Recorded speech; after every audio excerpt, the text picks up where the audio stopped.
Let's go. Welcome to DrWhitty Today, the podcast where we explore the transformative power of conversation and connection. I'm your host, Dr. Whitty, and today we have a special episode titled Happy Birthday, Born into Purpose. In this episode, we'll reflect on the incredible journey of Season 1, revisiting some of the most inspiring conversations and insights we've shared with our amazing guests. We'll delve into the significance of discovering and living in alignment with our purpose and how it can lead to a more fulfilling and mentally healthy life. Join us as we celebrate the milestones, the breakthroughs, and the personal stories that have made this season so impactful. Whether you're seeking to find your purpose or looking to deepen your understanding of its role and impact on our well-being and mental health, this episode is for you. So sit back, relax, and let's embark on this enlightening journey together. Welcome to DrWhitty Today.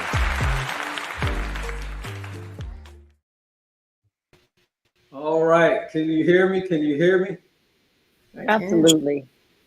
All right. It is so good to have all of you here. I'm excited. As you can see, today's theme is Born into Purpose. I got my crown on because today is my birthday. So I'm excited. So that's why I have it on. So I'm looking forward to getting into this conversation about purpose today. How about you all? So, Dr. Boykin, how about you? The glow up. Episode I was first on till today should have you wearing the crown. I am so proud of you and your efforts and to be a part of this. All right. Dr. Randolph. Yes. Was there a question posed? Yes. I asked you how you were doing and how you're feeling about this podcast tonight. Right now, it's great. Ask me in like 15 minutes, though. Oh, God. All right. So we're going to move along to Dr. James. How are you, Dr. Anika James? Good to see you. Super excited to be here and looking forward to the show. It's been hectic. I told you this transition from East Coast to West Coast, moving to Arizona, I completely jacked this whole time frame up. So we'll see what happens. That's all right. It's too hot out here. It's way too hot out here. I'm gonna need y'all to get it together. Okay. I get it. It's still hot. I had I don't know what's going on with Dr. Thompson, but he keeps dropping out. So I'm not really sure. So maybe he'll pop back in and we'll get him into the conversation. I think his being where he is, I've had that issue with him before on Zoom. I think it's just the connection. He looked pixelated earlier, so just FYI. Okay. All right. How's the weather on your end, Dr. Randolph? It's still quite warm here. It was like 85 degrees earlier, and I did several laps on the track in the heat. So yeah, it's still summer here for the day anyway. All right. Dr. Thompson, how are you? Can you hear me? I'm good. I think I'm having some, I think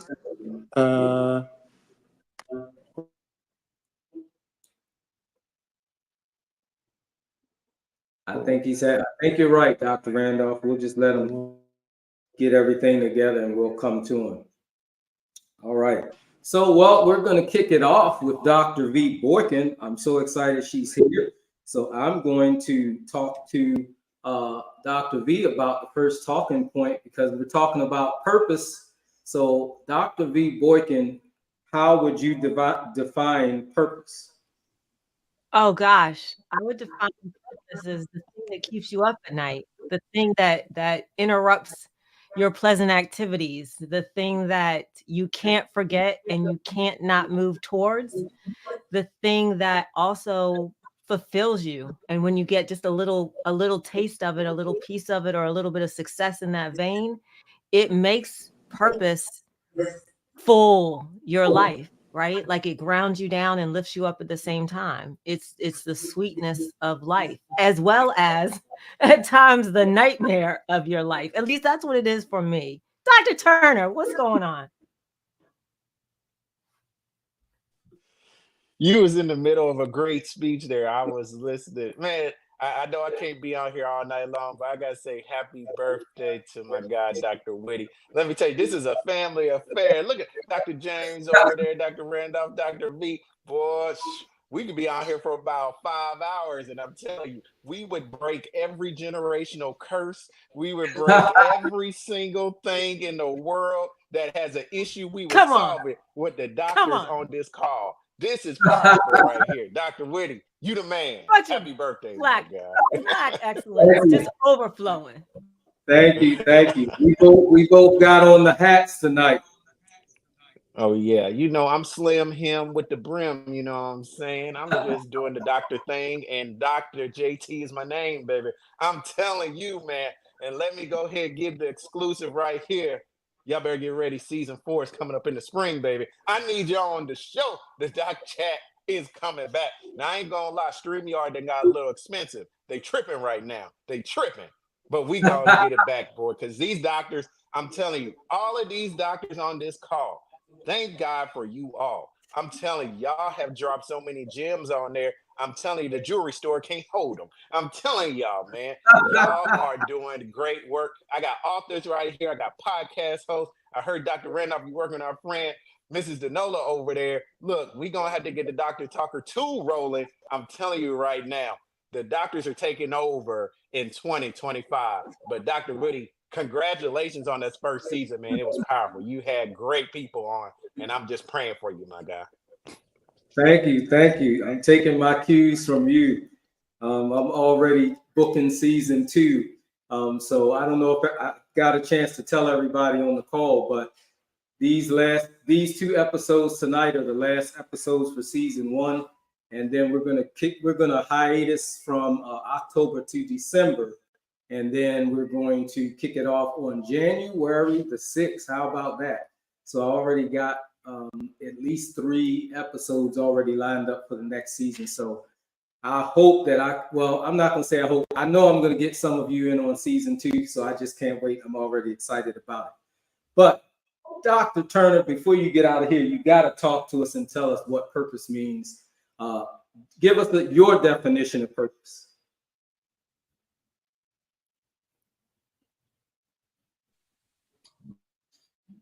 Man, that's a good question. For me, especially in this time in my life, it is what God needs me to do. And I see my good doctors on here, everything y'all are doing, especially in the last couple years. It might not have been what you wanted to do, but it was what you had to do. And that's what purpose is. And y'all cranking out books, y'all cranking out podcasts, y'all all over the nation and the world. Y'all writing. Keep posting them pictures, man. I love when y'all post the pictures and the videos of what y'all do. That's purpose right there. Because let me tell y'all a story. I'm telling y'all, I had somebody walk up to me. I was doing a college fair at my new job. And she said, it's because of you seeing what you're doing with your doctor degree and seeing how you're encouraging these doctors. And I'm thinking about going to get my doctor degree now. And this is what we're here to do. We're here to let the next generation know, no matter what you've been through in life, no matter what you've seen, you can get this doctor degree, man. And I mean, when you do, it's better on the other side, I'm telling you, because the doctors are outside, baby. We are outside and we are doing big things, and they need us in these spaces. We have a great doctor, Dr. Natalie, who just went up to the state of Washington, and she's working in the government now. You know, I got my mentee out there, Hawaii, my guy, Dr. London. I love that guy, man.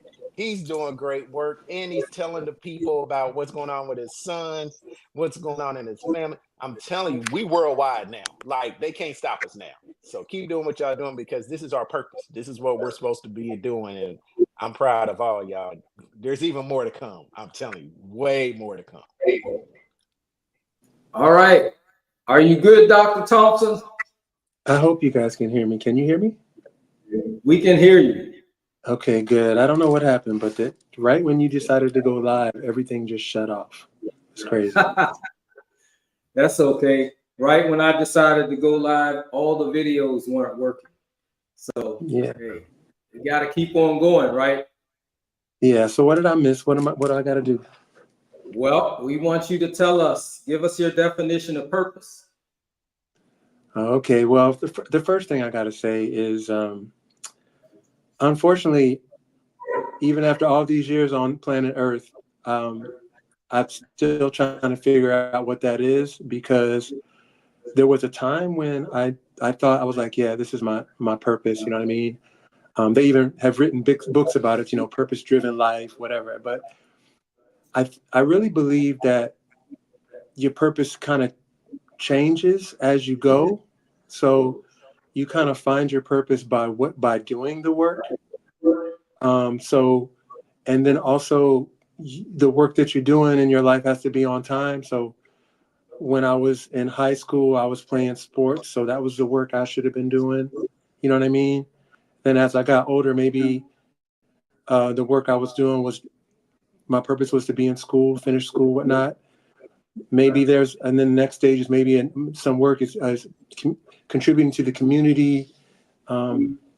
So I feel like the first thing I want to say about purpose is it's something that you find on your journey, and that it's not static. It's something that it's basically that it's that thing that gets you up in the morning, and it's like I guess it's like hope.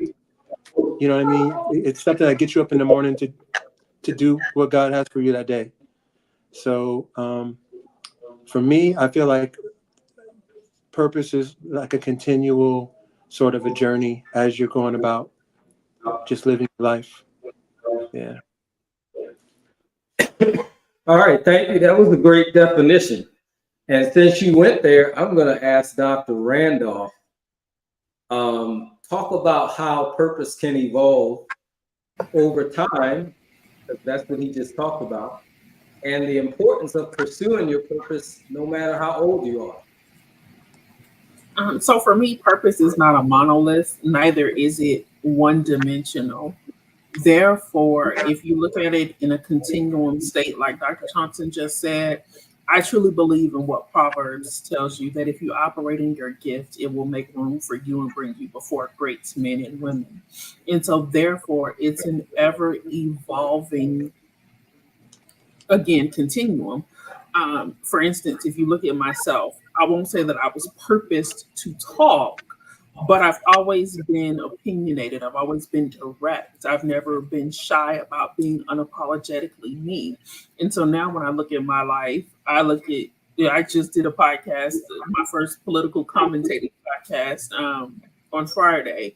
And what Dr. Turner mentioned earlier about me working with Miss Denola at Enhanced DNA Publishing, it's all because I have been purposed to speak my truth and to be me and to be unapologetically me and to use my talents and my gifts. And so because I allowed that to matriculate with me as I went along, that has now manifested in a multiplicity of ways in terms of being an author, the fact that I have a doctorate degree, just allowing what God graced me to do and who He helped me to be to continue to evolve and not stagnate itself as time goes on. But to also understand that in that purpose, it doesn't have to be singular. So yes, there is that thing that you love to do that drives you, that gets you up in the morning and that keeps you going.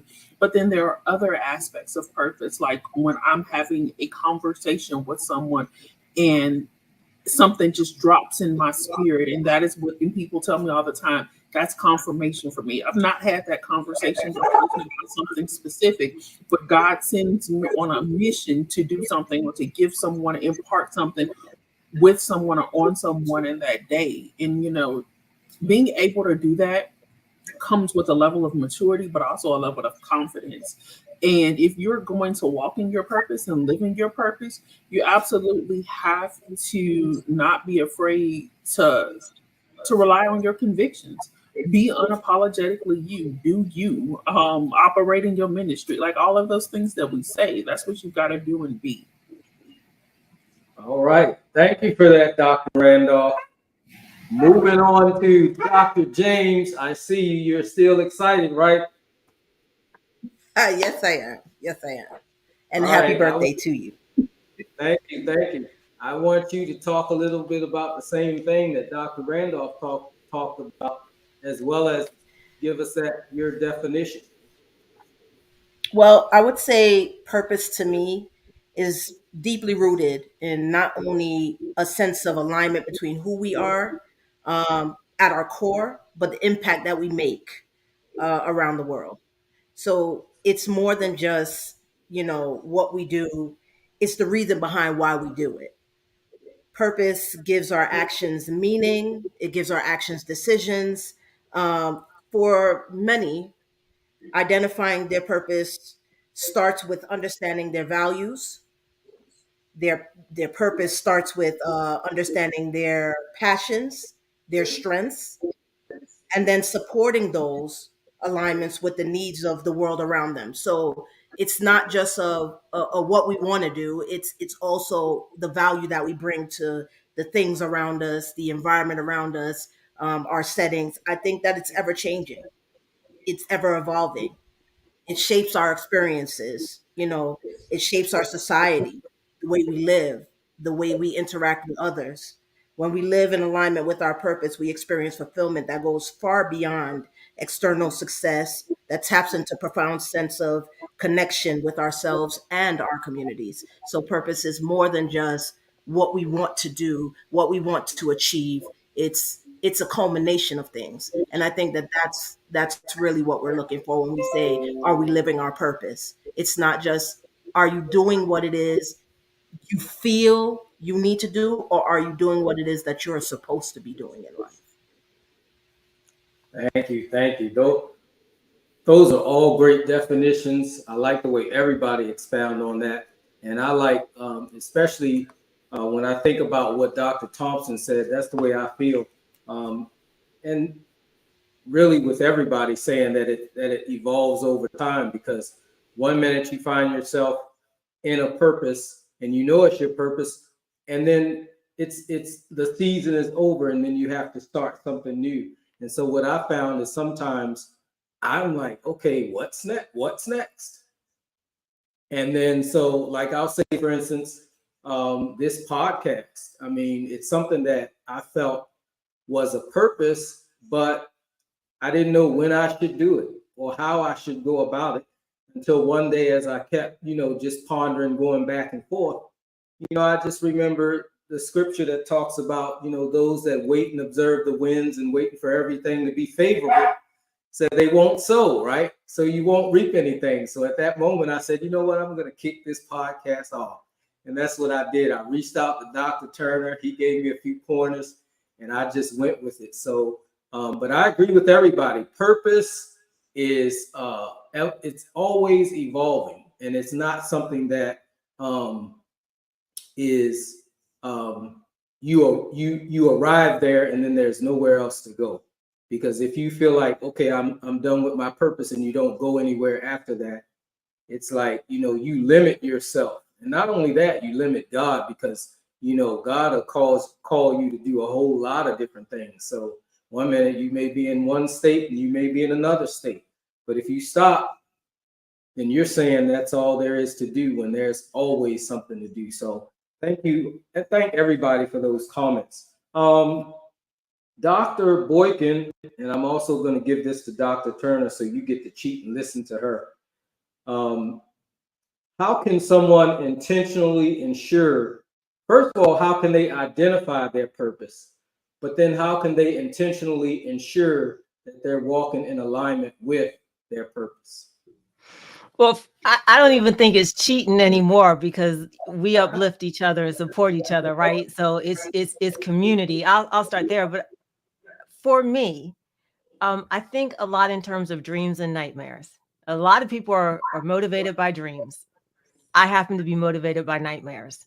The things that I can't let happen, the things that I can't let go, the things that I can't participate in. And so when I'm trying to figure out where I am, that's what it feels like for me when I'm out of step with my purpose or my dharma or my calling.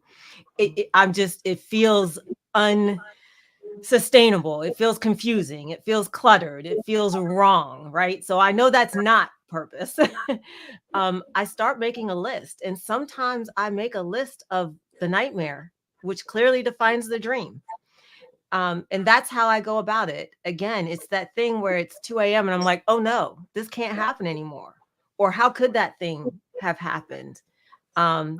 Shameless plug, because I'm in my book era. I wrote a book, Fix Your Face, Watch Your Tone, Women Know What's Needed. And it is a guide for more personal and professional equity for women and their allies and marginalized groups, also known as the global majority.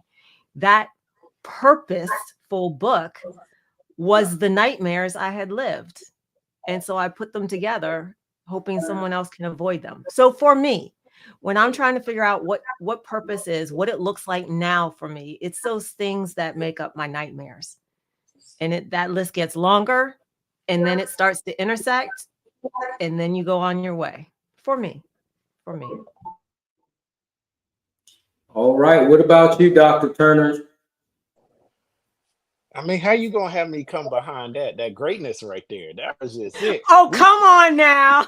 We quoting Meek Mill out here, dreams and nightmares. Is that what we doing? I mean, I'm just saying, it's just some beautiful stuff. Very, very beautiful stuff. And definitely y'all go get that book. Support Dr. V. I'm telling you, it's amazing stuff. Now I'm all conglomerate or whatever the word is, because the answer was so great. Now you got to repeat the question. What was the question again? Oh, let me take my glasses off for this one. How can someone identify their purpose, but also make sure that they're walking in alignment with their purpose?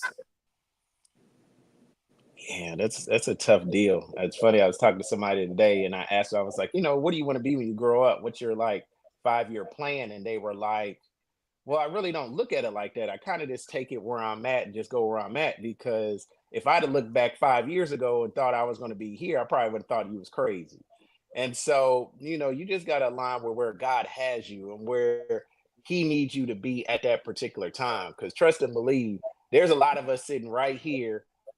If you would have told us we were going to be where we're at right now, just last year, the last day of September, you probably would have been like, yeah, you're insane. Like, you're crazy. I never would have thought I would have been here. But it's just sitting there and saying, God, that's where you have my purpose to be right now. Because if you don't capture that, especially at a younger age, you'll be just thrown around all over the place. Everybody sending you all kind of different directions. You should do this or you should do that. No, what is God telling you to do so you can align what he wants you to do? That's where you'll get into your purpose. I tell people this, especially in this great opportunity that I have right now, this great job. Never would have thought I'd been here. And the big thing I love to tell people is the fact that when I wake up in the morning, I love going to do what I do. And I'm praying and hope that so many people have that opportunity to do that, because there is nothing worse than knowing you got to go to a job or go to a place and you can't stand going there. Now, you got to pay some bills. I respect anybody who got to pay some bills. But I'm telling you, when you get to go somewhere or you get to do something with your life and you can say one thing, I look back at all the people. I didn't have a job for an entire year, a real for real job for an entire year. I look back at people now and I say, thank you for not hiring me, because the job I'm in right now is my purpose and where I'm supposed to be. So those are the things to where you get disappointed, you get upset. But I'm telling you, if you just get aligned with what God has for you to do, then you start to get into the purpose of those little things. But if I didn't have a job, there probably would be no Doc Chat. If I didn't have a job, there probably wouldn't be the Dr. Talker. So if I wasn't utilizing myself in those times, even when I didn't have a job, but saying I still am useful, I still have things God wants me to do, I still can make things happen. Now all that stuff I do in my job anyway. I'm talking with people, I'm connecting with people, I'm sending them in the right direction, I'm telling them, hey, you go get your doctorate degree too. But now I'm getting paid big money for it, and I'm excited about it. So I'm telling you, keep focused on what you do best, and it's going to open the door for you in a huge, huge way. I'm telling you. Thank you for that. I was going to give this to Dr. Thompson. I'll get him when he come back. I'm going to move up to Dr. Randolph. Dr. Randolph, tell us how important it is for people to have mentors to help them as they search in their quest for their purpose and being in alignment with that? You would ask the person who has like more than one parent. I don't call them play parents, God-given parents, and people who's had someone who's had the opportunity to be heavily influenced by educators. And I needed that to fulfill my purpose. In fact, I know in the dedication of my book, I state that it's dedicated to everyone who refused to accept anything but extraordinary excellence from me, and who refused to let me be anything less than who I was created to be. And so, meeting people in your life, mentors do a couple of things. I think the typical misconception about mentors is that they're just going to be someone who helps you get to the next level or the next goal, whatever that next level looks like. When in actuality, that's networking. A mentor is someone who is going to challenge you, who's going to call you on crap. I'll use the word crap. They will uphold you in your worst of days and celebrate you in your best of days, right? That mentor is going to tell you, okay, this is good, but you can do better. Or this is good, but this isn't your maximum potential. For me, when I was choosing my doctoral chair, I won't say stupidly, but I naively chose the person who I knew would be the hardest on me. She had challenged me the most in my program, and she happened to be a Black female who I saw doing all of the things, right? By popular vernacular, she was a boss. I didn't choose her because she did all of the things or because she was a boss. I chose her because she challenged me. And I knew that she wouldn't let me do a project that was good, that she would command excellence from me. So mentors are someone who, again, they uphold you on your worst days and they celebrate you on your best days, but that helps you develop your piece, that personal development where they're really pushing you to be the best version of yourself. When they tell you to jump, when you're afraid to jump and fly, they push you. When they kind of pop your bubble, right? When your head gets just a little bit too big. Mentors are all of those things, and they're people who maybe are there for a season, but if they're really interwoven into your purpose, they outlast what you see that immediate need for them to be. All right, thank you, Dr. Randolph. While you were talking, it made me think of while I was going through my dissertation process, and one of the chairs who was at one of the I can't even think of the name right now, but when you go away and you meet everybody in the program, and you talk about really different things, but my first meeting with him, I felt like a complete idiot because I'm going in, I'm all excited about this dissertation process. And immediately when I walked in, he just starts asking me all these questions and I had no answers for it. But the way he was drilling me with the questions, I thought, gosh, man, I'm here excited. This is only my first time being here. And this is the way you're going to come at me like I'm already this doctor expert or whatever. So nevertheless, it was kind of intimidating. And so I would always find myself not wanting to, have him as an instructor or a chair.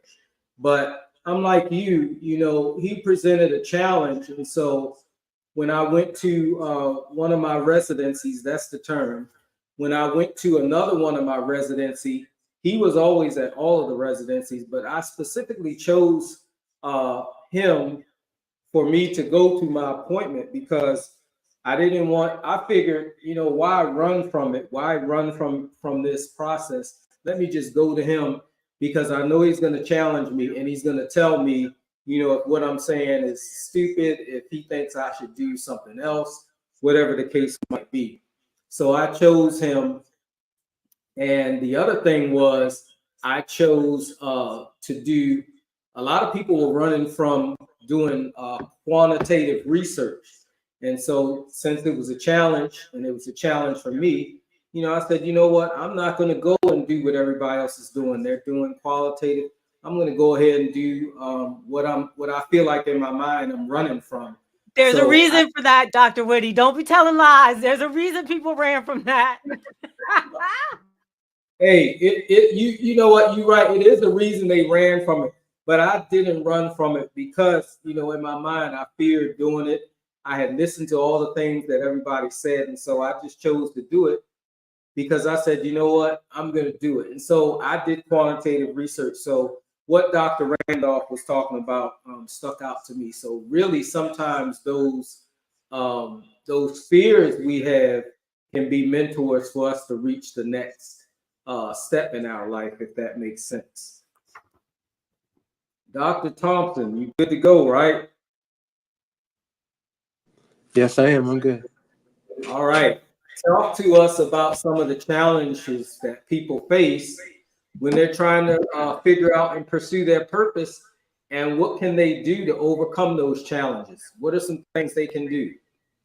I think the first challenge is looking outside of yourself. Like, you're like, I don't know, you're getting up and you're looking out into the world, trying to figure out what you're going to do.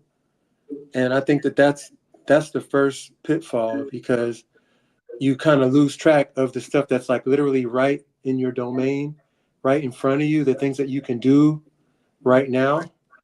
So I've been kind of living off of this scripture just in my own mindset, just is Ecclesiastes 9:10.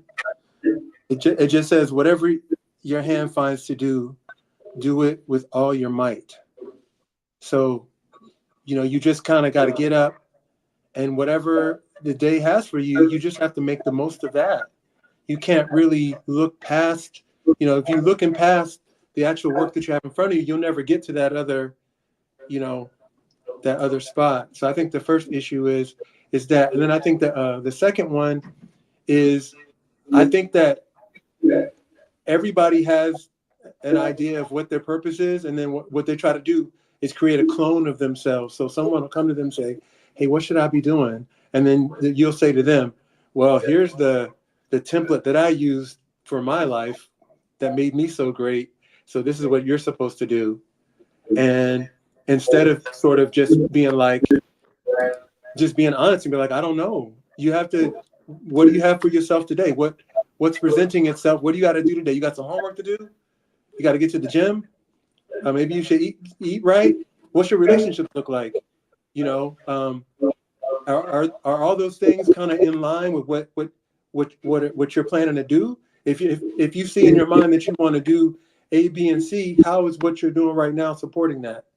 Is that thing you smoking or drinking, or maybe that relationship you have kind of standing in the way, taking the energy from you doing where it is? So sometimes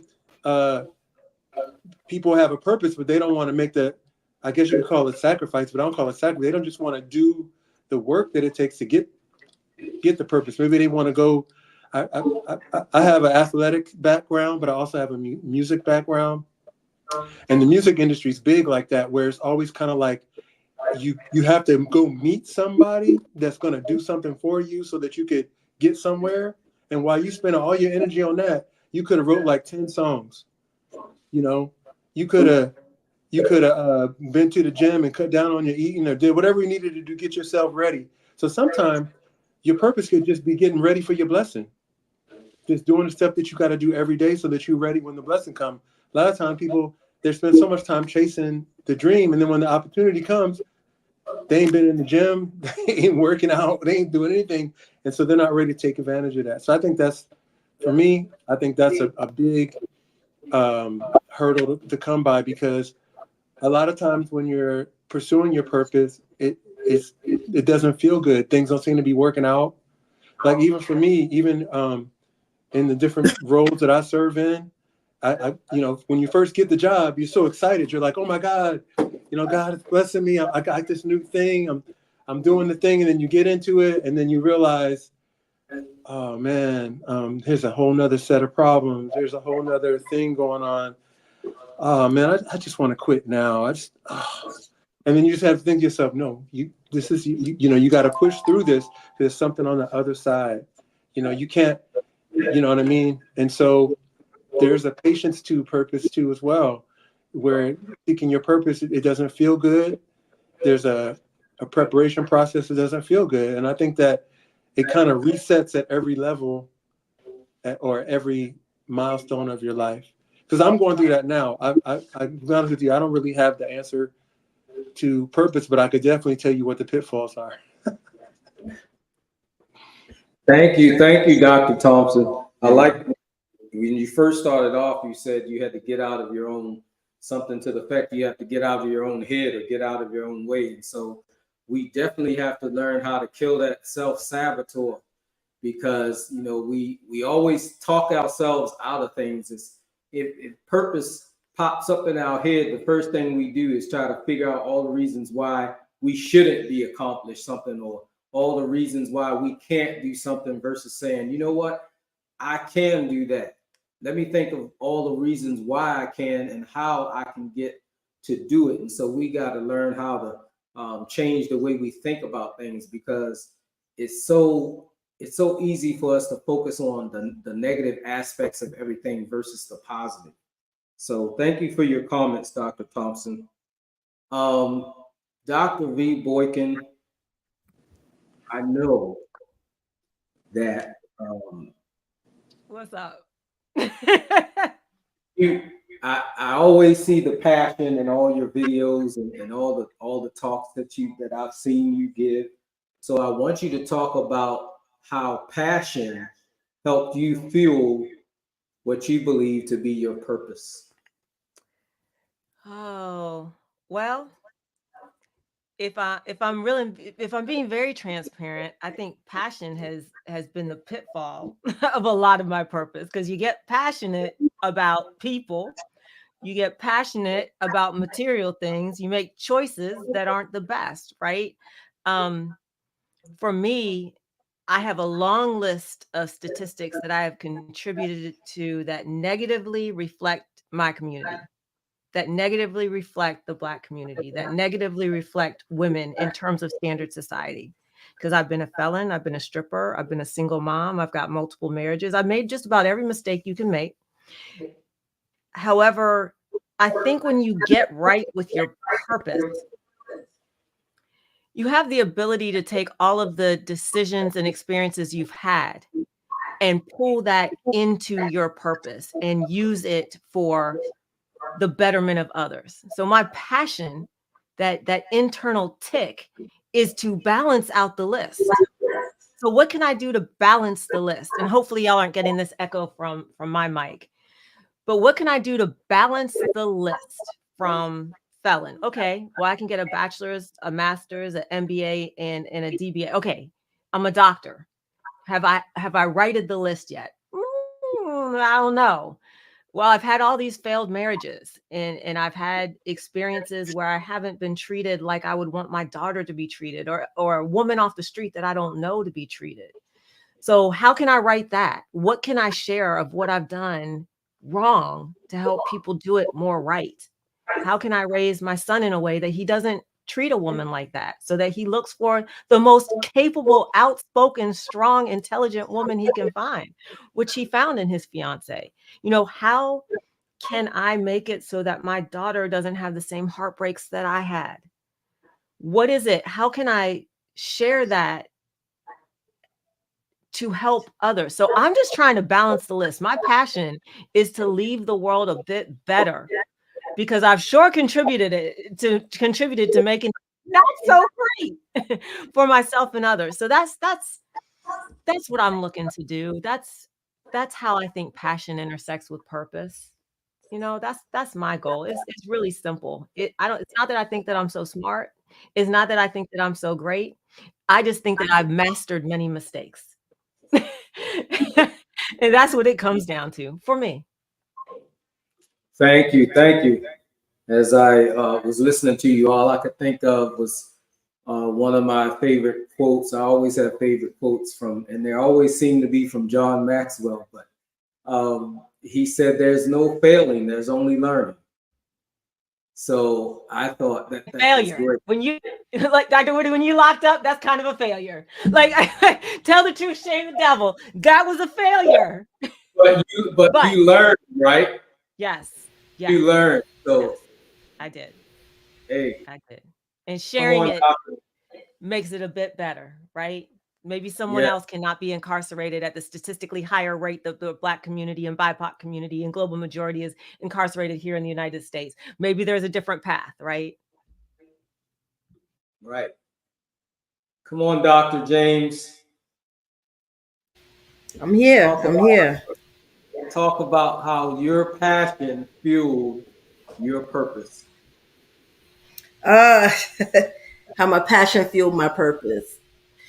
Like Dr. V was saying, I think that a lot of the times we're pushing for that passion, what we are passionate about, and it's not necessarily our purpose. And sometimes it leads us in directions that maybe we shouldn't be entering, or maybe we should, because those experiences actually make us who we are, right?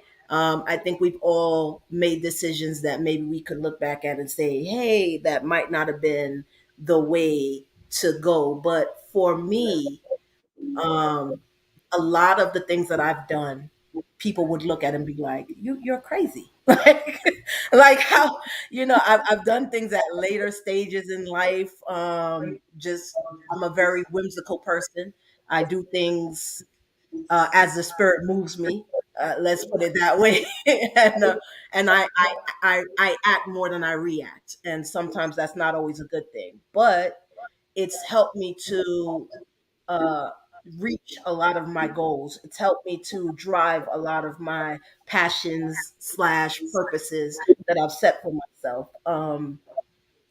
I always had a passion to serve. I did not know what that looked like at a younger age. I thought maybe, hey, listen, I would, go into politics and fuel that passion in that way. And for a minute, I ended up on that track. I worked for the United Nations and I loved it, and I loved every minute of it. And then life happened, and that changed, that shifted, and I ended up joining the military at what, almost 40 years of age. That's not normal. That's not typical. That's not something people do. I was 39 when I joined. I was approaching 40. Most of my cohorts, most of my battle buddies, as the Army would say, I'm Navy, but most of my shipmates were 18, 19 years of age. I had kids that were just shy of that age. So it was interesting. It was an interesting dynamics. But that passion, that desire to do something more, that calling led me to that. And in that, I found my purpose. I ended up in the relationship I should have been in. I ended up in in the throes of education where I should have been. It was through that led me to get my doctorate. It was through that led me to start speaking on, diversity, equity, inclusion, accessibility initiatives. It was through that got me in front of mayors and diplomats and, forward thinkers. So I think that when we're looking at passion versus purpose, sometimes it can work in tandem. Sometimes it can work very much against each other. It just depends on what your perspective is and how you utilize it. Sometimes the negative can be a positive. Definitely. I think we lost Dr. Turner there, did we?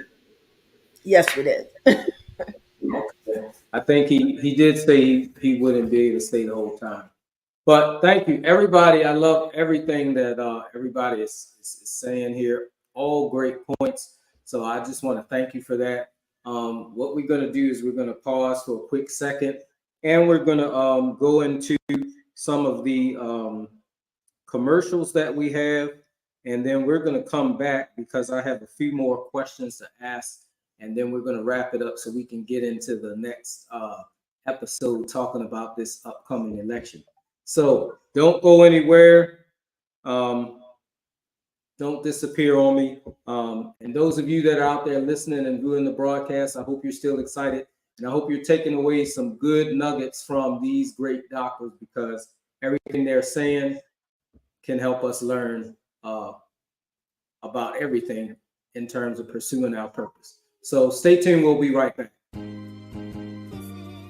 Presented by Dr. Timothy Felton and Teron Coleman, Black Boys Matter explore the vital role of parental presence in raising Black sons. As Black boys navigate persistent obstacles and challenges, fostering authentic, trusting, and nurturing relationships through positive engagement becomes crucial. Each chapter of this profound manuscript leaves readers with greater understanding and deliberate techniques for addressing the issues these young men face. Get your copy wherever books are sold. Dr. Candicia Randolph's book, The Black American Church, Leadership Dispensation and Challenges, critically examines leadership within the Black church, drawing from historical and anthropological perspectives. It identifies challenges faced by this vital institution in the Black American community and proposes practical solutions.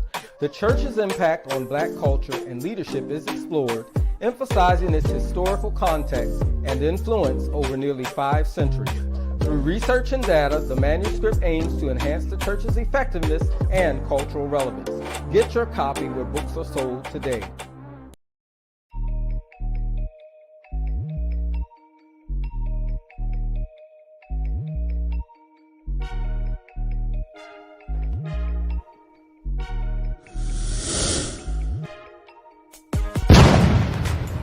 Dr. Ian Buchanan, a native of East St. Louis, Illinois, is the CEO of the NIA Education Group. He is deeply committed to servant leadership and addressing inequities. His best-selling book, King, a 4-part leadership framework for Black men, is making waves in the leadership community. His extensive experience spans teaching, school leadership, and advocacy. Pick up your copy of King today wherever books are sold.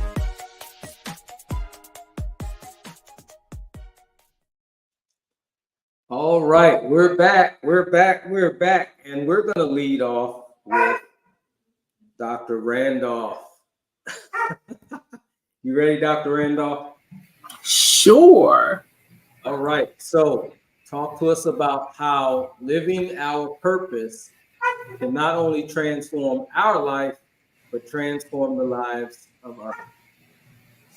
Cool, but give me like 30 seconds before that. So remind me of the question is. But I wanted to say to Dr. Boykin and to everyone listening, I hear you. And I hear that there are some things that you might have done that weren't so great. And the first time we were on a podcast together, she was like, yeah, I've been locked up. I was a stripper. I was like, oh, Lord. Like, I'm not going to say what really came. Like, right? But I want you to understand, so if I'm going to be biblical, right? I'm always, that's who I am. I'm a church girl. Rahab was a whore, and she ended up being of the lineage of Christ. Marriage takes 2 people. So your failed marriage was not because, I mean, maybe you did like just fail, right? But was there, it's a contract between 2 people, between God and between a municipality. So I need you to give yourself some grace, sis, and understand that, yeah, you made some mistakes. And dare I say you effed up a few times, but who hasn't? And it doesn't, you don't need to spend any more time trying to balance any scale, because the Bible tells us that he casts our sins into the seas of forgiveness, never to rise up against us anymore in this lifetime. So you've done what you've done, but use your life as a living testimony, as you stated, to get somebody else over that bridge. Now that I have said that, how do I live out my purpose to help transform other people? It's as simple as the adage of walking the walk and talking the talk, or practice what you preach, right? I can't say that I love God and not be willing to encourage my sister. I can't say that, okay, so I'm a sorority girl, right? And one of our principles is service. I can't say that I'm dedicated to this organization for which I serve as the president, but then if I have a chance to serve and I have the time or the money or the capabilities or the resources, I habitually choose not to serve. I'm not talking about over inundating myself or not the proper boundaries, but giving my reasonable service. And so in order for my passion to fuel someone else's and for my purpose to help transform someone else, when you talk about transformational leadership, of course, I throw leadership in there. Part of that is pulling out things in people that they don't know exist within themselves. And it's helping for them to move from one level to another. They transcend to a new level, a higher level of themselves in terms of guiding other people. But the principal way you do that, one of the 5 behaviors of extraordinary leadership, according to Kuntum Posner, is by modeling the way. So you have to live your life. You have to live that passion. What you see on my resume has to match who you see in person. What you read about in my book has to be who you are in person. Like, I'm the same person in church that I am sitting on this podcast and somewhere else. Sometimes that's not a great thing for some people, and some people don't know what to do with it, right? But it's okay. They'll be all right. And that's how your passion transforms people, because they see you live it. They see your unapologetic truth. They see you live that authenticity and that realness of who you are.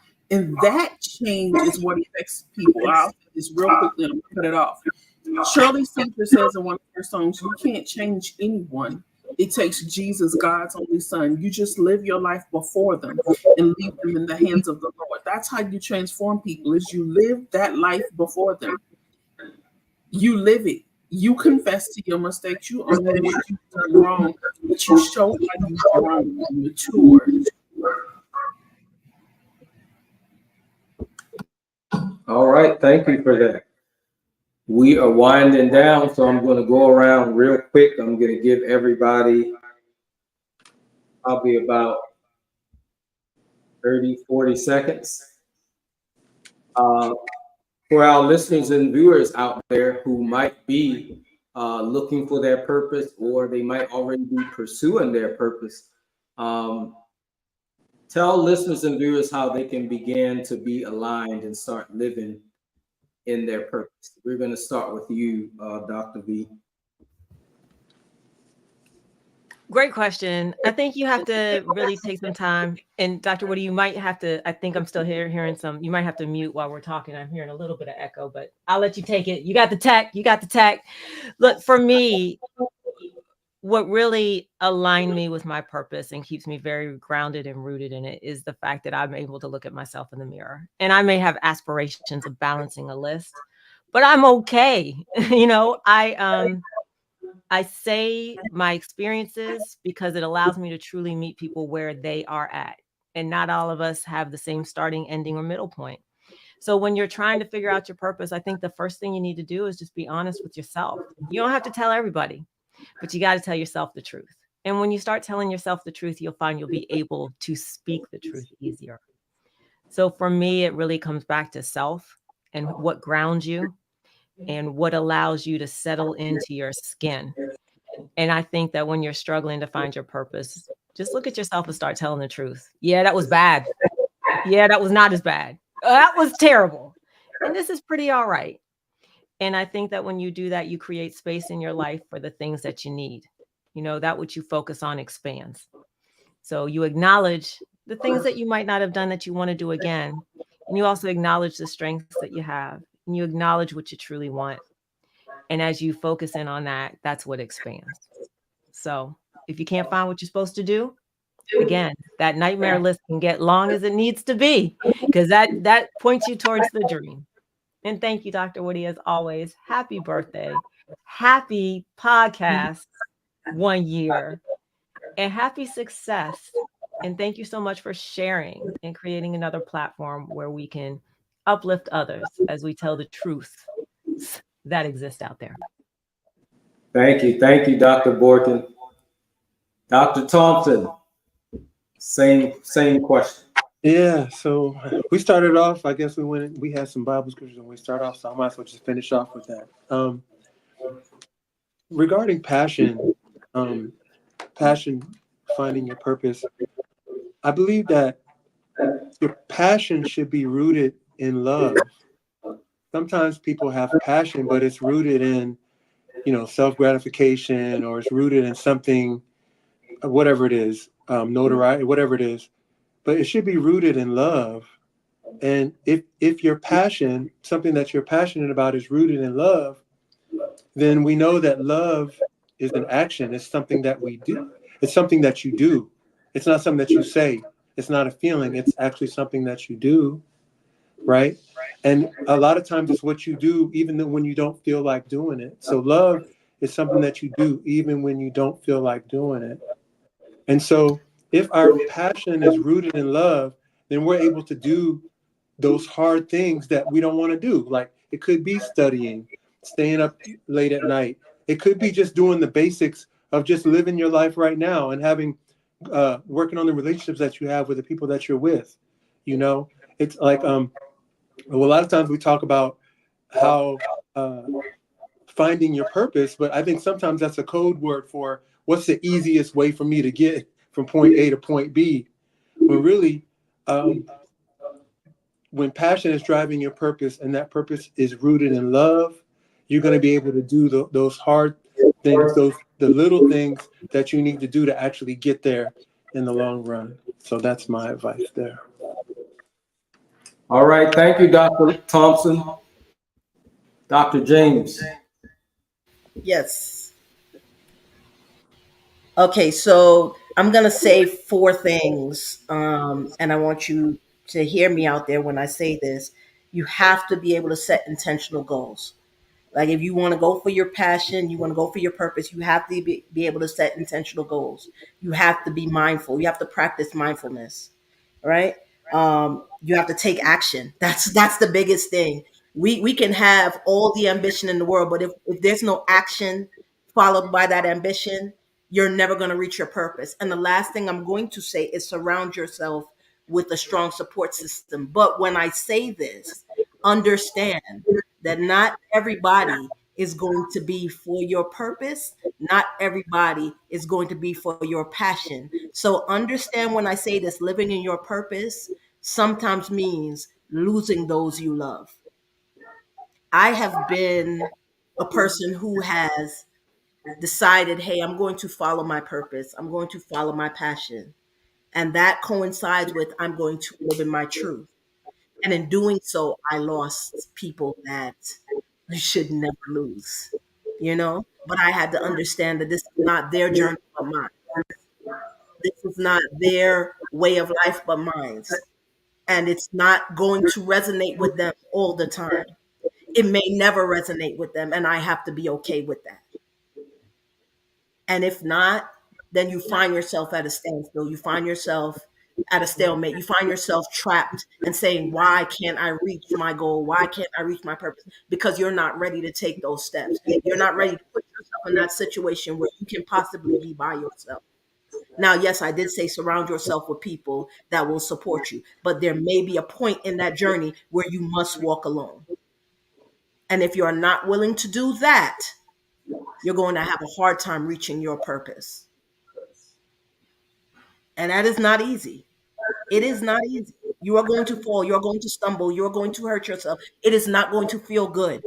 But that's why not everybody does it. That is why it's not available to all people. because it is not a journey that everybody can take.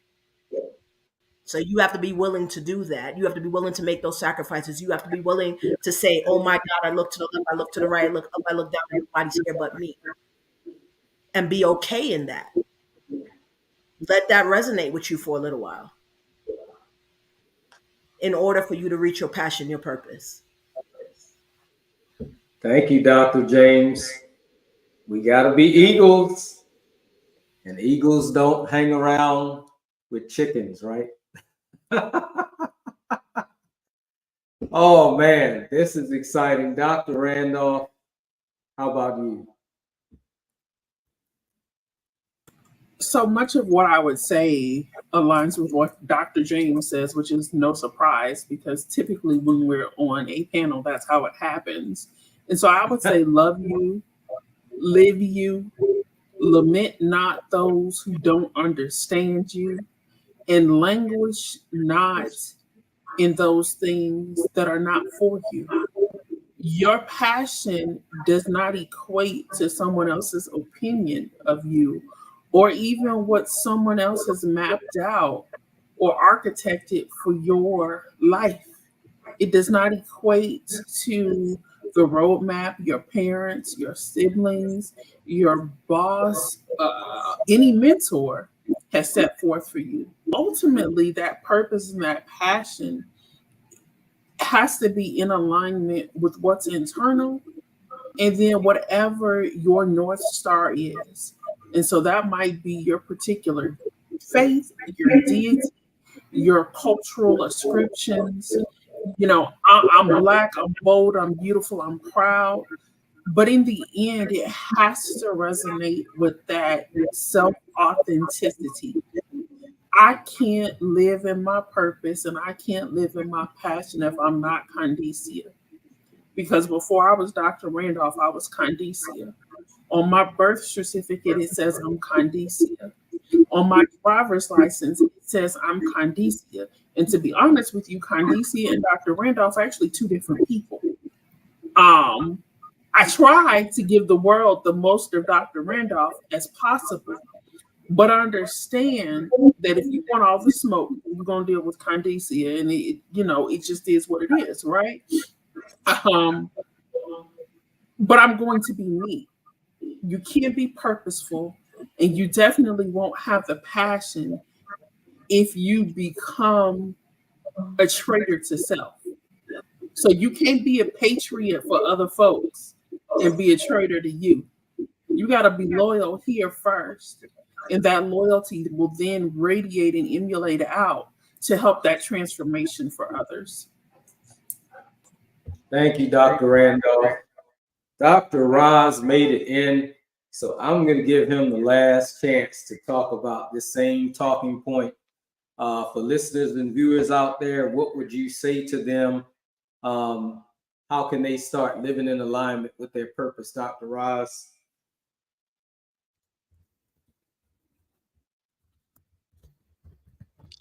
All right. Am I on? How's my audio? We can hear you loud and clear. Excellent. So, good evening, good doctors. I hope everyone's well. I see some friendly faces here. How you guys? I know y'all tearing up the world out there. So, it's glad to see everyone healthy, and still doing the thing. You know, there's a lot of people who every 24 hours we lose a lot of people in this thing we call life. So, it's glad to see you guys doing well and representing. Dr. Whitty, first and foremost, let me say congratulations, my brother. You have stepped outside of yourself and you have done something a year ago, and we're a year later. And so, what you're talking about, you're a living example of. And so, I want to say congratulations to you and happy birthday, also, my brother. That crown is fitting. So, Thank you. with that being said, I'm going to go with be unapologetically yourself. And what that means is you can apologize to people, but be yourself unapologetically, meaning you have to have the freedom. You have to free yourself from the fear and have the freedom to discover your true self. And only then will you be able to really walk in your passion. Because what passion is disguised as is people pleasing in a lot of places and a lot of times. So I go with three things. If there's an alignment in my brain, my heart, and my gut, then that points me towards the North Star that Dr. Randolph was talking about. So when I know I have that alignment, again, with the brain, the heart, and the gut, it allows me to then move in my actions and in my words very unapologetically. And if none of that works, I would just say, you know what? Go get a degree at a PWI. By the time you get out of there, you'll be so unapologetic in your stance and who you are. You'll know what I'm talking about. Glad to see you guys, man. So I'll leave it there. All right. Thank you. Thank you, Dr. Randolph. Thank you, Dr. James. Thank you, Dr. Thompson. Thank you, Dr. Roz. We are coming right back with another episode. So after we are off, we're going to be back with another episode, and we're going to talk about this upcoming election. So I'm excited about that. I'm going to close out with saying, when you pursue your purpose, I agree with everything that everybody has said here. But I'm going to just add that you got to destroy that self-saboteur, that person, that voice in your head that tries to tell you what you cannot achieve, because they're going to be people that are going to tell you what you can't do. They're going to tell you what you can't do for a few reasons. One, because they don't want to see you do it. Maybe they tried and they couldn't do it, or they just don't believe you can do it. So sometimes you just have to keep your purpose to yourself and be aware of who you even tell it to, because you don't need those seeds of doubt placed inside of you when you already see that you might face struggles and obstacles. You want to eliminate anything and anybody that's not giving you the fuel, the drive that you need to go to the next level. There are going to be people who will congratulate you, but there will be people that is going to actually support you. And that just means it'll be a lot of people in the audience after you've achieved it. That's congratulations, you did it. But the support, it might be one, it might be two, it might be three, but they're there. They are that scaffolding that holds you up until the building is built. So like everybody here said, you got to have your network, you got to have your support. And most of all, I'll just say, don't stop. I like to tell people, don't stop. I learned a few years ago, you can stop, but you cannot be stopped. So whatever your purpose is, go for it. And anybody that can't see it, oh, well, it's not for them to see it. It's for you to see it and get there. Whenever they see it or whether they don't, it doesn't matter. All right. So we're going to leave it here. Thank you, listeners and viewers, for tuning in to Dr. Whitty Today. We hope you will come right back and join us for this next hour. And in that hour, the great docs that are here, they're going to also tell you how you can get a hold of them outside of Dr. Whitty Today. So once again, you guys have been great, and I cannot wait to see what we do next season. So great doc, stand by. If you have to utilize that other link, go ahead and do it. And that way we'll be ready to go. We're excited. See you guys next hour. Thank you for joining us on Dr. Whitty Today. We appreciate your time, and your viewership is the heartbeat of our show. If you enjoyed this episode, hit the like button, share your thoughts in the comments, and most importantly, subscribe. Your support keeps us going, and we can't wait to have you back. So hit the notification bell to find out each time we air live. Until then, stay curious, stay inspired, stay motivated, and stay tuned.